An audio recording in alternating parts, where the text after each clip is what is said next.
శ్రీ మహాగణాధిపతయే నమః. శ్రీ మహాసరస్వత్యై నమః. శ్రీ గురుభ్యో నమః. శ్రీమాత్రే నమః. శ్రీ లలితా మహాత్రిపుర సుందరీ పరాభట్టారికాయై నమః. మనం అక్టోబర్ నెలలో ఉండేటటువంటి ద్వాదశ రాశుల యొక్క ఫలితాంశాలలో భాగంగా ఇప్పుడు మీనరాశిలో జన్మించినటువంటి వారి యొక్క రాశి ఫలాలు చెప్పుకుందాం. ప్రధానంగా మీనరాశి రాశి యందు శని ఉన్న కారణంగా జన్మశని అంటూ ఉంటారు. ఈ జన్మశని అంటే ఏలినాటి శనిలో మధ్య భాగంలో ఉంటారు. కాబట్టి ఆరోగ్య విషయంలో ఖచ్చితమైనటువంటి జాగ్రత్తలు అవసరం. అంతేకాకుండా బృహస్పతి యొక్క స్థితి కూడా ఈ మాసం యొక్క సగభాగం వరకు కూడా అంటే 18వ తేదీ వరకు కూడా అంత అనుకూలంగా లేదు. విద్యార్థులకు కానీ, భూగృహ సంబంధమైనటువంటి వ్యాపారస్తులకు కానీ, వృత్తి వ్యాపారాలలో ఉండేటటువంటి వాళ్ళకందరికీ కూడా ఈ 18వ తేదీ వరకు అంత అనుకూలమైన సమయం కాదు. 18వ తేదీ నుంచి కాస్త బృహస్పతి యొక్క స్థితి మారడం వల్ల అనుకూలమైనటువంటి పరిస్థితి ఉంటుంది. ఉచ్చ స్థితిలో వస్తాడు. అంటే వృత్తి వ్యాపారాలకు సంబంధించినటువంటి స్థానాధిపతి గురుడు ఉచ్చస్థితిలో పంచమభావంలోకి అంటే 5వ స్థానంలోకి రావడం వల్ల చాలా వృత్తి వ్యాపారాల యొక్క ఆనుకూల్యత కాస్త ఉపశమనాన్ని కలిగిస్తుంది. కష్టపడ్డదానికి ఫలితం 100% లేకపోయినప్పటికీ కూడా కాస్త పూర్తి స్థాయిగా అనుకూలంగా కాకపోయినా కొంతవరకు అనుకూలతని వీరు పొందేటటువంటి అవకాశం. కాకపోతే చేపట్టే పనులలో నిదానంగా ఉంటుంది. చేపట్టే పనులు కొన్నింటికి బ్రేక్స్ వచ్చే అవకాశాలు ఉన్నాయి. అంతేకాకుండా శత్రువుల యొక్క ప్రభావం వల్ల చేసేటటువంటి పనుల్లో ఆటంకాలు కలుగుతాయి. కాస్త ఆరోగ్య విషయంలో జాగ్రత్తలు అవసరం. అంతేకాకుండా ఈ వివాహమైనటువంటి వాళ్ళకి కాస్త వేధస్థానంలో శుక్రుడు 7వ భావంలో ఉండడం ద్వారా కాస్త మనస్పర్ధలు వచ్చేటటువంటి అవకాశం ఉంది. ఇంకా ఏంటి అంటే భాగస్వామి అంటే వృత్తిలో ఉండేటటువంటి అంటే వ్యాపార భాగస్వాముల విషయంలో కూడా జాగ్రత్తలు అవసరం. ఇట్లా అనేక రకాలైనటువంటి ఇబ్బందులు కొన్ని గ్రహాల యొక్క కారణాల వల్ల వీళ్ళు ఎదుర్కొనేటటువంటి అవకాశం ఉంది. కాబట్టి వీళ్ళు ఈ మాసమంతా కూడా చక్కగా విశేషమైనటువంటి దేవతారాధనలు, దైవ దర్శనాలు, అమ్మవారికి సంబంధించినటువంటి కార్యకలాపాలలో అంటే పూజాది కార్యక్రమాలలో పాల్గొనడం, అంతేకాకుండా ఈశ్వర దర్శనాలు చేసుకోవడం, ప్రధానంగా ఆంజనేయ స్వామి దర్శనం చేసుకోవడం అత్యంత అవసరం. ఈ విధంగా ఈ రాశి వాళ్ళు అంటే మీనరాశి వాళ్ళు అందరూ కూడా ఈశ్వర దర్శనం చేసుకోవడం ద్వారా ఈ రాశి యొక్క బలం పెరిగి చేసేటటువంటి పనులలో సామర్థ్యం పెరిగి కీర్తి ప్రతిష్టల విషయంలో అనుకూలమైనటువంటి స్థితి వచ్చేటటువంటి అవకాశం ఈశ్వర దర్శనం వల్ల కలుగుతుంది వీళ్ళకి. కాబట్టి అందరూ కూడా చక్కగా దైవికమైనటువంటి మార్గంలో వెళుతూ చక్కగా మంచి ఫలితాలని పొందాలని, ఉన్నటువంటి ఇబ్బందుల్ని అధిగమించాలి అంటే కేవలం మనకు దైవికమైనటువంటి మార్గం ఒక్కటే శరణ్యం. కాబట్టి పూర్వం చేసుకున్నటువంటి పాపకర్మల వల్ల ఇప్పుడు మనం పొందేటటువంటి ఇబ్బందులని మనం దేవతారాధనలు, దానాలు, తపస్సులు అంటే జపాలు ఈ రకమైనటువంటి మార్గంలో వెళ్ళి పరిహారాల్ని ఆచరించేటటువంటి ప్రయత్నం చేయాలి. కాబట్టి అందరూ కూడా ధార్మికమైనటువంటి మార్గంలో వెళుతూ చక్కటి ఫలితాలు పొందాలని ఆశీర్వదిస్తూ స్వస్తి. శ్రీమాత్రే నమః. శ్రీ లలితా మహాత్రిపుర సుందరీ పరాభట్టారికాయై నమః. మనం ఇప్పుడున్నటువంటి కాలమాన పరిస్థితుల ప్రకారంగా సమాజంలో ఉన్నటువంటి అనవసరమైనటువంటి అలవాట్లు, అనవసరమైనటువంటి మార్గాలలో ఇప్పుడు మనం జీవనాన్ని గడుపుతున్నాం. కాబట్టి అనేక రకాలైనటువంటి ఇబ్బందుల్ని మనం మన కర్మ ఫలంగా మనమే అనుభవిస్తూ ఉన్నాం. కాబట్టి వాటి నుంచి అధిగమించాలి అంటే మనకు గొప్ప గొప్ప అవకాశాలు మన ఋషులు, మన పెద్దవాళ్ళు ఆచారాల రూపంలో, పండగల రూపంలో, ఆరాధనల రూపంలో అనేక రకాలైనటువంటి మార్గాలు మనకి ఉపదేశం చేశారు. దాంట్లో భాగంగా ఇప్పుడు మనం ఈ మాసంలో ఆశ్వయుజ మాసం పాడ్యమి నుంచి ప్రారంభం చేసి విజయదశమి వరకు కూడా శరన్నవరాత్రి మహోత్సవాలు జరుగుతున్నాయి. కాబట్టి అట్లాంటి అద్భుతమైనటువంటి అవకాశాన్ని అందరూ కూడా సద్వినియోగం చేసుకోవాలి.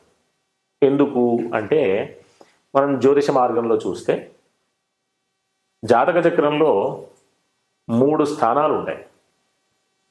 దాన్నే 3 కోణ స్థానాలు అంటారు. రాశి చక్రం, లేకపోతే లగ్నం, అక్కడి నుంచి 5వ స్థానం, అక్కడి నుంచి 5వ స్థానం. ఈ వీటన్నిటికీ కూడా లక్ష్మీ స్థానాలు అని పేరు. ఇంకా ఏంటి అంటే పూర్వపుణ్యాన్ని సూచించేటటువంటి స్థానాలు. ఈ రకంగా మనం ఈ జన్మలో ఏది పొందాలన్నా పూర్వజన్మలో చేసుకున్నటువంటి పుణ్య ఫలితమే ఆధారం కాబట్టి అట్లాంటి పుణ్య ఫలితాన్ని పెంచుకునే ప్రయత్నంగా ఈ అమ్మవారి యొక్క ఆరాధనలు చేయడం ద్వారా అనేక రకాలైనటువంటి ఇబ్బందుల నుంచి అధిగమించి సుఖ సంతోషాలతో ఉన్నటువంటి జీవనాన్ని గడిపేటటువంటి అవకాశాన్ని పొందుతాం. ఆ రకంగా అమ్మవారిని 9 రూపాలలో మనం ఆరాధన చేస్తూ నవదుర్గలని ఒక సాంప్రదాయంగా, బాలా త్రిపుర సుందరి మొదలుకొని రాజరాజేశ్వరి అమ్మవారి యొక్క అవతారం వరకు ఒక సాంప్రదాయంగా మనం అమ్మవారిని విశేషమైనటువంటి పూజాది కార్యక్రమాలతో సేవిస్తూ అమ్మవారి యొక్క అనుగ్రహాన్ని పొందుతూ ఉంటాం.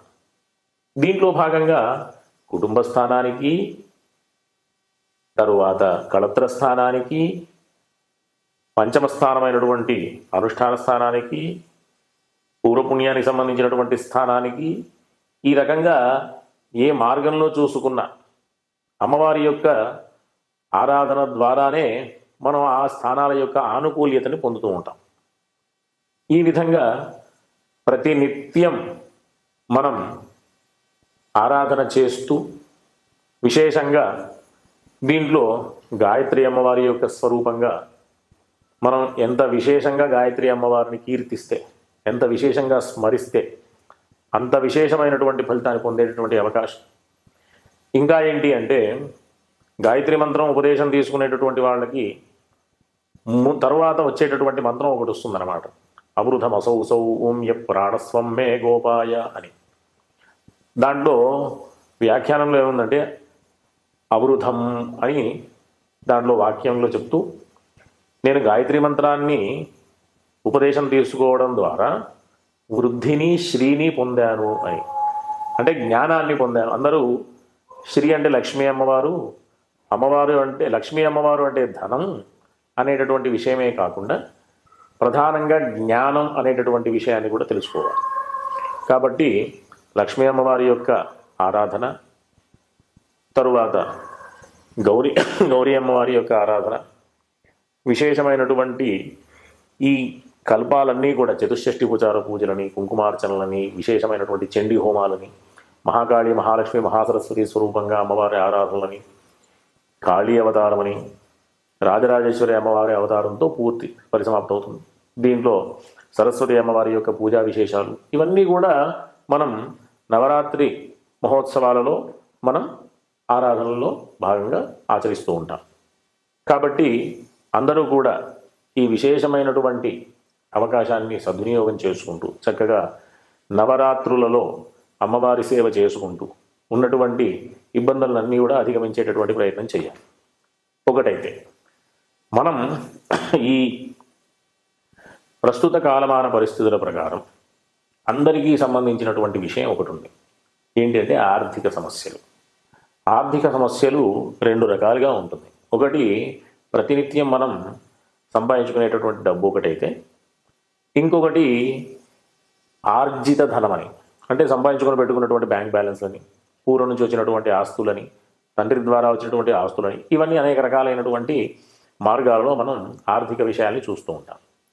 దానికి సంబంధించినటువంటి అన్ని రకాలైనటువంటి ఇబ్బందుల్ని అధిగమించాలి అంటే ప్రతి ఒక్కరూ కూడా ఈ నవరాత్రులలో లలితా అష్టోత్తరం, అంటే మహాకాళి మహాలక్ష్మి మహాసరస్వతి అమ్మవారి స్వరూపంగా బీజాక్షరాలతో పూజ చేస్తూ కుంకుమార్చన చేస్తూ ఆ నామాల యొక్క స్మరణ చేసినంత మాత్రాన మాకు ఉన్నటువంటి ఇబ్బందులన్నీ కూడా తొలగిపోతాయి. ఒకటైతే లక్ష్మీ అష్టోత్తర స్తోత్రాన్ని గనక ఇవన్నీ అంటే ఈ లలితా అష్టోత్తరం కానీ లలితా సహస్రం కానీ విశేషమైనటువంటివి అన్నీ చేయలేనటువంటి వాళ్ళు కూడా ఉంటారు కదా. వాళ్ళందరికీ కూడా లక్ష్మీ అష్టోత్తర స్తోత్రం అది పూర్తిగా ఒకసారి చదివితే కనీసం ఒక 5 నుంచి 6 నిమిషాలు పడుతుంది అంతే. ప్రొద్దున, మధ్యాహ్నం, సాయంత్రం ఈ నవరాత్రుల్లో కనుక చదివితే అనుకున్నటువంటి పనులన్నీ కూడా అధిగమిస్తారు. ఇంకా ఏంటి అంటే ఆర్థికపరమైనటువంటి ఇబ్బందులు తొలగిపోగా ఆర్థికపరమైనటువంటి అభివృద్ధిని కూడా వీళ్ళు పొందేటటువంటి అవకాశం ఉంటుంది. కాబట్టి అందరూ కూడా ఈ మార్గంలో వెళుతూ లక్ష్మీ అష్టోత్తర స్తోత్రం గుర్తుంచుకోండి. అందరూ కూడా అది రోజుకి 3 సార్లు పారాయణ చేయండి. విశేషమైనటువంటి ఆర్థిక లాభాన్ని పొందేటటువంటి అవకాశాన్ని పొందండి. స్వస్తి.